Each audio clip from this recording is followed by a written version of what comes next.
এখন দেখো আমাদের 11 নম্বর যে অঙ্কটা বলেছি এটা খুবই সহজ এবং সিম্পল একটি অঙ্ক, কিন্তু তোমাকে একটু বুঝতে হবে, ঠিক আছে? একদম ছোট একটি অঙ্ক বলছে। 11 নম্বরে কি বলছে দেখো তো, এ প্রকৃত সেট অফ বি এবং বি প্রকৃত সেট অফ ডি হলে এক্স এ গুণ সি প্রকৃত সেট বি গুণ ডি আমাদেরকে দেখাতে হবে। বুঝতে পেরেছো? তাহলে ভালো করে দেখো তো আমাদের দেওয়া কি আছে, দেওয়া আছে কি দেখো তো,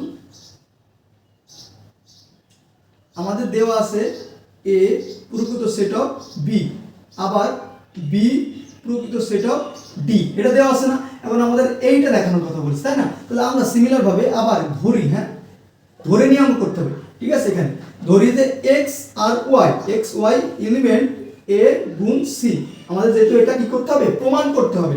তাহলে এখন এটা হচ্ছে কি কোয়ালিটি কত, এটা হচ্ছে কার্তেশীয় গুণজ কোয়ালিটি, অর্থাৎ এখানে এই যে এক্স আর এ এটার সাথে এটা, আর এখানে যে ওয়াই আর এই সি এটার সাথে এটা, বুঝতে পেরেছো? এই যে এক্স এর এই আর ওয়াই এর সি, এইভাবে তোমাকে কম্পেয়ার করতে হবে। এটা হচ্ছে কার্তেশীয় গুণজের নিয়ম। তাহলে এখানে এক্স এর উপাদানটা হবে কি, তাহলে এটাকে আমরা আলাদা করে দেখো তো, এক্স এলিমেন্ট এ, তাই না, এবং ওয়াই এলিমেন্ট সি, তাহলে ওয়াই এর উপাদানটা সি আর এখানে এক্স এর উপাদানটা এ, বুঝতে পেরেছো? আচ্ছা এখন দেখো তো, এই যে এক্স এলিমেন্ট আলটিমেটলি আমাদের এই যে এ, এক্স এর উপাদানটা যে এ, তাহলে এটা কি ছিল, বি এর একটি প্রকৃত কোষেট ছিল, অর্থাৎ এর মানটা কি বি। তাহলে এখানে কি বসাবো আমরা, বি বসাবো। এই যে আমাদের প্রশ্নে দেওয়া ছিল এ প্রকৃত সেট অফ বি, এবং দেখো তো এখানে কি বলেছে, ওয়াই এলিমেন্ট সি, ওয়াই এর উপাদানটা কি সি। এখন সি মানে কি আমাদের এ, এখানে সি মানে কি আমাদের, প্রশ্নকে আমি ভুল তুলেছি, ও এখানে সি হবে, সরি সরি, এই জায়গায় হচ্ছে গিয়ে সি হবে, সি, ঠিক আছে? তাহলে সি এর উপাদানটা কি আমাদের ডি, তাহলে ওয়াই এলিমেন্ট ডি, ঠিক আছে?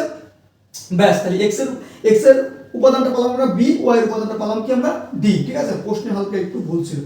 আচ্ছা এখন দেখো তো আমাদের কি রয়েছে, আমাদের এইটা আমরা প্রমাণ করে ফেললাম, আমরা সিমিলার ভাবে বি আর ডি, অর্থাৎ অলওয়েজ বি আর ডি তো এটাই আসবে, তাই না?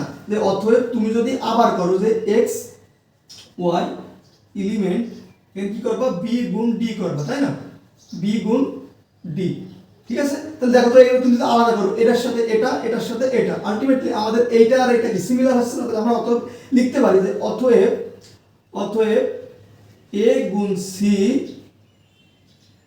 প্রকৃত কোষের বি গুণ ডি, ঠিক আছে? এটা কি আমাদের প্রমাণিত। ক্লিয়ার? অ্যান্সার শেষ। আমাদের অনুশীলনী 1.1 এর 11 নম্বর যে অঙ্কটা ছিল সেটা শেষ।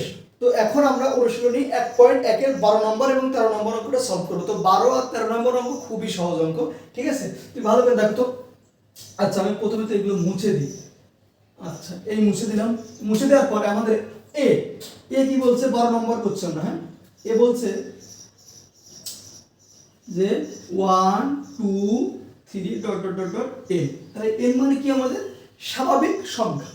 আচ্ছা এখন দেখো তো বি কি বলছে, তারপরে আমি প্রশ্নটা আগে বলি। আমাদের প্রশ্ন বলছে দুইটি সেট কি সমতুল, দুইটি সেট সমতুল মানে কি জানো, দুইটা সেটে তোমার এক এক মিল দেখাতে হবে, দুইটা সেটের ভিতরে তোমার এক এক মিল দেখাতে হবে। তো চলো আমরা দেখাই যে 1 2 3 a = এটা স্বাভাবিক সংখ্যা দিছে, আর বিটা কি দিছে, 1 2 2 square dot dot 2 to the power n minus 1। এখন দেখো এই nটাকে আমাদের স্বাভাবিক সংখ্যা না, তাহলে এটা তো মিল আছে আমরা দেখলাম। আচ্ছা এখানেও 2 এখানে 2 এখানেও 2 এখানেও 2, কিভাবে মিল পাওয়া যাচ্ছে সেটা আমরা দেখবো। তাহলে আমাদের এখানে বলেছে কি 2 to the power n minus 1, তাহলে 2 টু দি পাওয়ার n মানে nটা কি আমাদের স্বাভাবিক সংখ্যা, nটা কি আমাদের স্বাভাবিক সংখ্যা।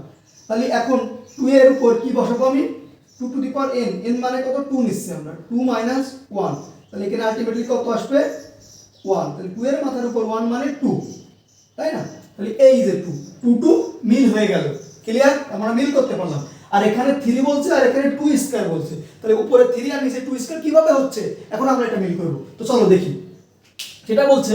দেখো তো তাহলে আমরা জানি n মানে স্বাভাবিক সংখ্যা, তাহলে স্বাভাবিক সংখ্যা 2 এর মাথার উপর এখানে কত হবে, এবার 3 হবে। কত হবে এখানে, 2 এর মাথার উপর 3 হবে, 3 মাইনাস 1, 3 মাইনাস 1, তাহলে আলটিমেটলি কত আসবে 2 স্কয়ার, 2 স্কয়ার, অর্থাৎ 3 থেকে একবার, তাহলে 2 স্কয়ার। তাহলে এটাও আমরা কি মিল দেখাতে পারলাম।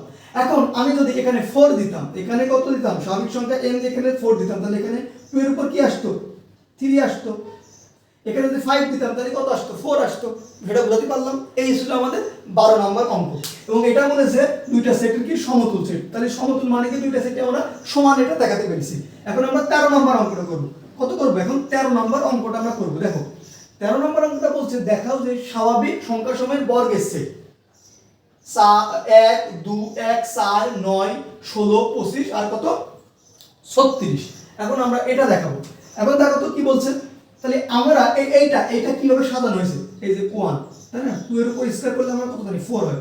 তারপরে 3 এর উপর স্কয়ার করলে কত হয় আমরা জানি 9 হয়। তাহলে 4 এর উপর স্কয়ার করলে আমরা জানি কি 16 হয়। তাহলে আমরা জানি 5 এর উপর স্কয়ার করলে কত হয় 25 হয়। তাহলে আমরা জানি 6 এর উপর স্কয়ার করলে কি হয় 36 হয়। আচ্ছা এই তো আমরা জানি তাই না। এখন দেখো আমাদের কি বলেছে স্বাভাবিক সংখ্যা সময়ের সেট। তাহলে এখন আমরা এখানে লিখি যে বর্গ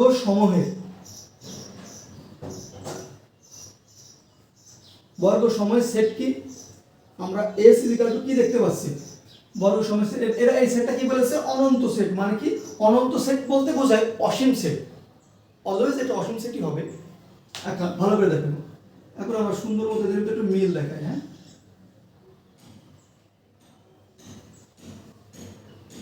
দেখো কি বলছে এখানে টা কি রয়েছে আমাদের 1, তারপরে কত 4, তারপরে কত 9, তারপরে কত 16, তারপরে কত 25, তারপরে কত 36।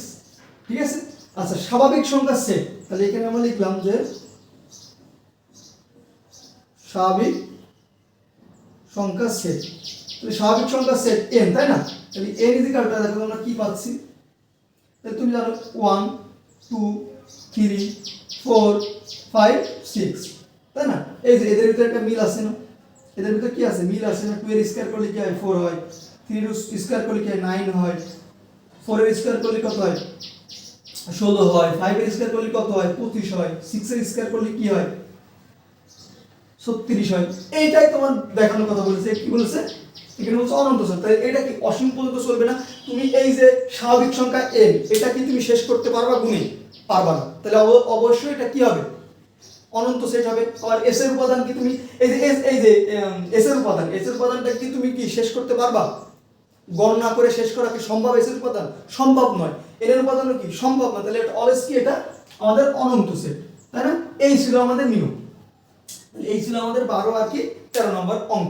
এখন দেখো 14 নম্বর যে অঙ্কটা সেটা কি বলছে। 14 নম্বর অঙ্কটা খুবই সহজ। সেটা কি বলছে প্রমাণ করো যে number of a equal p number of b equal q হলে q এবং number of a intersection b is equal to ফাঁকা সেট। ঠিক আছে। তাহলে আমাদের এখানে দেওয়া আছে কি দেখো তো এখানে কি দেওয়া আছে। এখানে কি দেওয়া আছে দেখো তো number of a is equal to p দেওয়া আছে। আবার কি number of b is equal to কি দেওয়া আছে q দেওয়া আছে। এবং number of a intersection b is equal to আমাদের ফাঁকা সেট দেওয়া আছে। এখন আমরা এখানে একটা জিনিস জানতে হবে। আমাদের একটা সূত্র আছে সেটা কি জানো সেটা হচ্ছে কি number of a union b is equal to number of a plus number of b minus number of a intersection b। বুঝতে পারলাম সূত্রটা কি a union b number of a union b এর একটা সূত্র আছে সেটা আছে কি number of a plus number of b minus number of a intersection b। মনে রাখবা মুখস্থ রাখবা ঠোঁটস্থ রাখবা। বুঝতে পেরেছো। আচ্ছা এখন দেখো তো সুন্দর মতো আমরা এখানে নাম্বার অফ a মানে কি আমাদের p, নাম্বার অফ b মানে কি সুন্দর মতো আমাদের এখানে দেওয়া রয়েছে q minus number of a intersection b মানে কত ফাঁকা সেট। তাহলে ultimately number of a union b এর মান কি আসলো আমাদের p প্লাস q, যেটা আমাদের কি প্রমাণ করতে বলেছে। এই যে এটা কি প্রমাণিত। কি পানি অঙ্কটা কি একদম জলের মতো না, অঙ্কটা কি জলের মতো না একদম